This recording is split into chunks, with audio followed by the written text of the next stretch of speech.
واقعہ سلطان صلاح الدین ایوبی قسط نمبر 351۔ اپنا اسلامک اسٹوڈیو۔ تم کہاں سے آ رہے ہو؟ میں جانوروں کو دیکھ کر آ رہا ہوں، عامر نے جواب دیا۔ جانور عطر کب سے لگانے لگے ہیں؟ شمس النساء نے دبے دبے غصے سے کہا۔ تم نے کبھی عطر نہیں لگایا۔ ناظرین، عامر چپ رہا۔ تمہیں وہ خوبصورت ڈائن مل گئی ہوگی، تم اس کے جال میں آ گئے ہو۔ ابھی نہیں آیا شمسی، عامر نے کہا۔ وہ مجھے راستے میں مل گئی تھی، میں تمہیں بتانا نہیں چاہتا تھا۔ تمہیں کسی وہم میں مبتلا نہیں ہونا چاہیے، میں اتنا کچا آدمی نہیں ہوں۔ تم نے میرے سینے سے جو خوشبو سونگھی ہے یہ اسی کی ہے، لیکن تم میرے سینے کے اندر دیکھنے اور سونگھنے کی کوشش کرو۔ عامر کے لہجے میں گھبراہٹ کا ہلکا ہلکا لرزہ تھا۔ کہنے لگا، میں بہت پریشان ہوں شمسی، میں کوئی امیر یا حاکم یا سالار نہیں، ادنا ملازم ہوں۔ انوشی مجھے آسانی سے انتقام کا نشانہ بنا سکتی ہے۔ معلوم ہوتا ہے آج اس نے تمہیں کچھ زیادہ ہی پریشان کیا ہے، شمس النساء نے کہا۔ بہت زیادہ، عامر بن عثمان نے جواب دیا۔ آج اس نے اپنا دل کھول کر میرے آگے رکھ دیا۔ اس نے یہاں تک کہہ دیا ہے کہ وہ گناہگار اور بدکار ہے۔ اس نے مجھ پر واضح کر دیا ہے کہ وہ یہاں بدکاری پھیلانے اور بھائی کو بھائی سے لڑانے آئی ہے۔ اس نے مجھ سے پاک محبت کی التجا کی ہے اور کہا ہے کہ میں اس کے عوض جتنی دولت مانگوں دوں گی۔ میں نے بڑی مشکل سے اس کے بازوؤں سے رہائی حاصل کی ہے۔ خدا کے لیے مجھے بتاؤ شمسی، میں کیا کروں؟ وہ دنیا کی ساری دولت میرے قدموں میں رکھ دے تو بھی میں تمہیں دھوکہ نہیں دے سکتا۔ پھر اسے دھوکہ دو، شمس النساء نے کہا۔ اسے وہی محبت دو جو وہ مانگتی ہے، اس کے عوض اس سے وہ راز لو جو ہم مانگتے ہیں۔ اس نے تمہیں بتا دیا ہے کہ اسے کس مقصد کے لیے یہاں بھیجا گیا ہے۔ تم تجربہ کار اور دانش مند ہو، یہ تم خود سمجھ سکتے ہو کہ اسے صاف کہہ دو کہ تمہیں اندر کے رازوں کی ضرورت ہے، یا اسے بتائے بغیر اس سے راز اگلواتے رہو۔ میں یہ سوچ چکا ہوں، عامر نے کہا، مگر ڈرتا ہوں کہ تم ایک نہ ایک دن میرے خلاف غلط فہمی میں مبتلا ہو جاؤ گی۔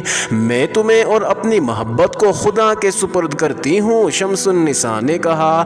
ماں ہر روز مجھے جو باتیں بتاتی ہے وہ میری روح میں اتر گئی ہیں۔ میری محبت مر نہیں سکتی، میں اسے اس عظیم مقصد پر قربان کر سکتی ہوں جو مجھے ماں نے دیا ہے۔ اپنے اللہ اور اپنے حلف کو یاد رکھو گے تو کوئی غلط فہمی پیدا نہیں ہوگی۔ اس نے پوچھا، اسے معلوم ہو گیا ہے کہ تم مجھے ملتے ہو؟ اس نے ذکر نہیں کیا، عامر نے جواب دیا۔ اسے یقیناً معلوم نہیں، کام کی بات سن لو، شمس النساء نے کہا۔ حلب کی روانگی سے کچھ دیر پہلے قاہرہ سے ایک آدمی یہ معلوم کرنے آیا ہے کہ عز الدین کی نیت کیا ہے اور صلیبیوں کے منصوبے کیا ہیں۔ اسے کوئی ٹھوس جواب نہیں دیا جا سکا۔ سلطان صلاح الدین ایوبی بہت جلدی قاہرہ سے فوج کے ساتھ روانہ ہونے کو تیار بیٹھے ہیں۔ اس آدمی نے بتایا ہے کہ سلطان ایوبی اس وجہ سے جلدی کوچ کرنا چاہتے ہیں کہ صلیبی فوج نے موصل، حلب اور دمشق کی طرف پیش قدمی کر دی۔ قاہرہ سے فوج بر وقت یہاں پہنچانا ممکن نہیں ہوگا۔ خطرہ یہ ہے کہ سلطان اپنی فوج لے آئیں اور صلیبیوں کی چال کچھ اور ہو تو سلطان کی فوج نقصان اٹھا سکتی ہے۔ ہمیں بہت جلد اپنے مسلمان امراء اور صلیبیوں کے عزائم معلوم کرنے ہیں۔ میں نے سنا تھا کہ سلطان صلاح الدین ایوبی کے جاسوس آسمان سے تارے بھی توڑ لاتے ہیں، عامر بن عثمان نے کہا۔ کیا صلیبی علاقوں میں اس کا کوئی آدمی نہیں؟ ماں نے بتایا ہے کہ اسحاق ترک ایک بڑا ہی قابل اور ہوشیار آدمی ہے، شمس النساء نے جواب دیا۔ وہ بیروت گیا ہوا ہے، صحیح خبر وہی لائے گا، لیکن اس کی طرف سے کوئی اطلاع قاہرہ نہیں پہنچی۔ دیکھو عامر، فوجوں کی نقل و حرکت ہوتی ہے تو یہ راز بے نقاب ہو جاتے ہیں، مگر یہاں کوئی ایسی ہلچل نظر نہیں آتی۔ جو راز ہے وہ عز الدین اور عماد الدین کے سینے میں ہے، یہ اندرونی حلقوں سے مل سکتا ہے اور تمہیں یہ راز انوشی دے سکتی ہے، مگر جو قیمت وہ مانگتی ہے وہ میں نہیں دے سکوں گا، عامر نے کہا۔ تمہیں یہ قیمت دینی پڑے گی، شمس النساء نے کہا۔ میں یہ قیمت دینے کو تیار ہوں، میں اپنے بھائی کے گناہوں کا کفارہ ادا کرنا چاہتی ہوں۔ مذہب اور امت رسول کی عظمت کے لیے ہماری آپس کی محبت اور دلوں کی خواہشیں کوئی معنی نہیں رکھتی۔ ہمیں ان شہیدوں کا قرض ادا کرنا ہے جو اسلام کے نام پر اپنی دلہنوں کو نوجوانی میں بیوہ کر گئے ہیں۔ عامر کچھ نہ سوچو، قربان ہو جاؤ۔ اپنا اسلامک اسٹوڈیو کے معزز ناظرین، آئیے آپ کو اب کچھ دن پیچھے لے چلتے ہیں جہاں اسحاق ترک نام کے سلطان ایوبی کے ایک انتہائی خاص جاسوس کو قافلے والے صلیبی تاجر جاسوسوں نے گھیر رکھا تھا۔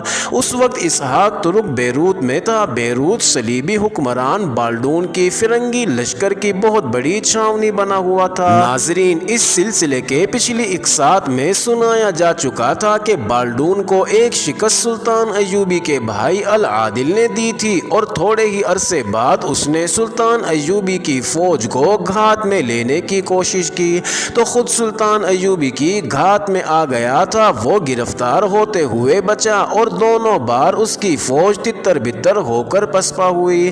وہ تو جیسے راتوں کو سوتا بھی نہیں تھا، ان دونوں پسپائیوں کا انتقام لینے کے منصوبے بناتا رہتا تھا۔ اس نے الملک الصالح کو اپنا اتحادی بنا لیا تھا مگر اس کا یہ اتحادی مر گیا۔ اب وہ عز الدین اور عماد الدین کو سلطان ایوبی کے خلاف اپنے محاذ میں شامل کر رہا تھا۔ اس نے قاہرہ میں جاسوس بھیج رکھے تھے جو سلطان ایوبی کے ارادوں کا پتہ چلا رہے تھے۔ اسحاق ترک بیروت پہنچ چکا تھا اور بالڈون کی ہائی کمانڈ تک پہنچنے کی ترکیبیں سوچ رہا تھا۔ وہاں جس سے ملتا اپنے آپ کو کسی مسلمان علاقے سے بھاگا ہوا عیسائی بتاتا۔ اس طرح اس نے بہت سے لوگوں کی ہمدردیاں حاصل کر لی۔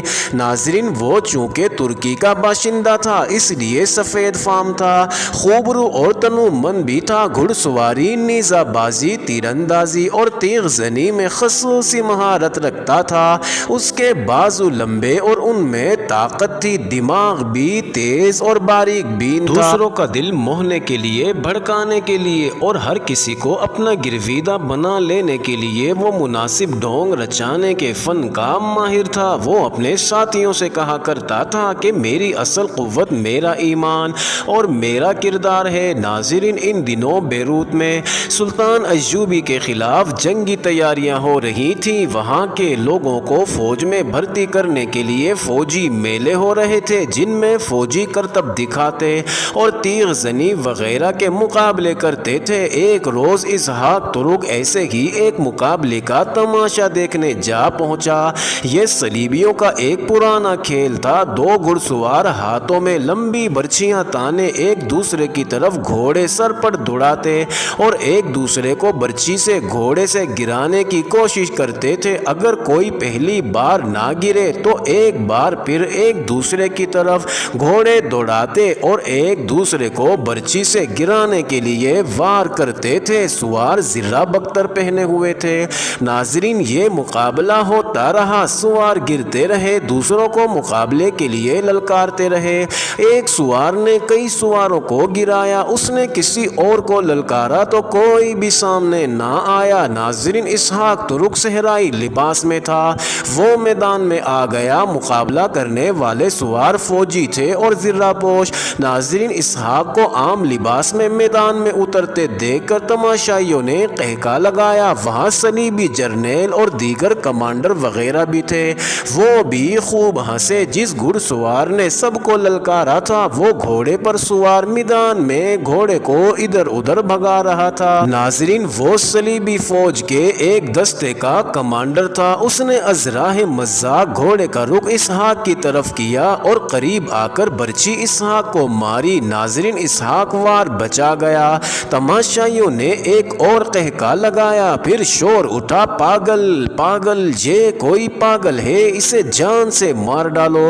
ناظرین، گھڑ سوار کمانڈر نے گھوڑا پیچھے کو موڑا۔ اس کے ساتھی کمانڈروں میں کسی نے اسے کہا اب کہ اسے برچھی میں اڑس کر ساتھ لے جاؤ، زندہ نہ رہے۔ کسی اور نے چلا کر کہا یہ تمہاری توہین ہے، ایک پاگل دیہاتی نے تمہیں للکارا ہے۔ ناظرین، گھڑ سوار نے ایڑ لگائی، اسحاق نہتا تھا، گھوڑے کو اپنی طرف آتے دیکھ کر اس نے چوغا اتار پھینکا اور برچھی کا فار بچانے کے لیے تیار ہو گیا۔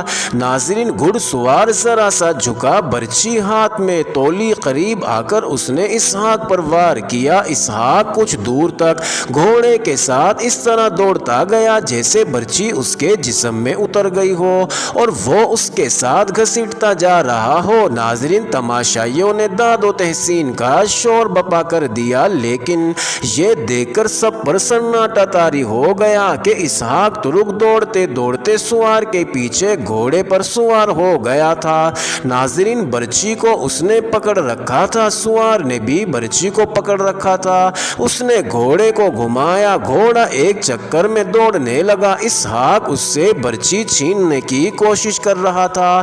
اس نے برچھی چھین لی اور دوڑتے گھوڑے سے کود کر کھڑا ہو گیا۔ اس نے برچھی لہرا کر للکارا، مجھے ایک گھوڑا دے دو، کوئی بھی میرے مقابلے میں آ جائے، ذرہ بکتر کے بغیر مقابلہ کروں گا۔ ناظرین، گھڑ سوار کمانڈر گھوڑے سے اتر کر اسحاق کے پاس آیا، اس نے بازو پھیلا رکھے تھے۔ اسحاق نے برچھی زمین میں گاڑ دی۔ ناظرین، صلیبی سوار نے اسے گلے لگا لیا۔ اسحاق نے کہا کہ مقابلہ کروں گا، مجھے گھوڑا دے دو۔ ناظرین، اسے ایک گھوڑا اور ایک برچھی دے دی گئی، وہ اسی کمانڈر کے مقابلے میں آیا۔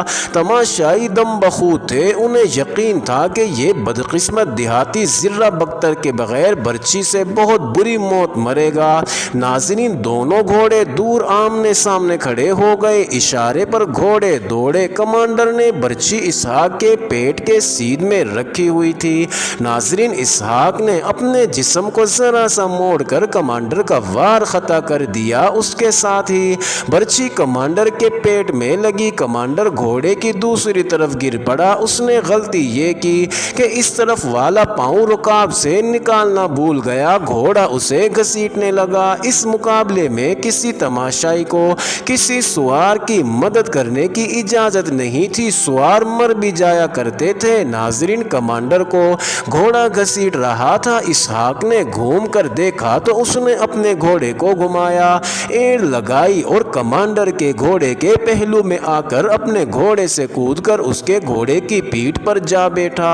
ناظرین، لگام کھینچی اور گھوڑے کو روک لیا۔ کمانڈر نے چونکہ ذرہ بکتر پہن رکھی تھی، اس لیے اس کا جسم زمین کی رگڑ سے محفوظ رہا، ورنہ اس کی کھال اتر جاتی۔ ناظرین، کمانڈر نے اسے اپنے بازوؤں کے گھیرے میں لے لیا اور اس سے پوچھا کہ وہ کون ہے۔ اسحاق ترک نے بتایا کہ وہ مسلمانوں کے علاقے سے بھاگا ہوا عیسائی ہے۔ وہ اپنے آپ کو عام قسم کا عیسائی تو کہہ نہیں سکتا تھا، ایسی گھڑ سواری اور ایسی نیزہ بازی کا ماہر کوئی فوجی ہو سکتا تھا یا کوئی اونچے خاندان کا فرد۔ اس نے کمانڈر کو بتایا کہ مسلمان اسے زبردستی فوج میں بھرتی کرنا چاہتے تھے، اس لیے وہ وہاں سے بھاگ آیا۔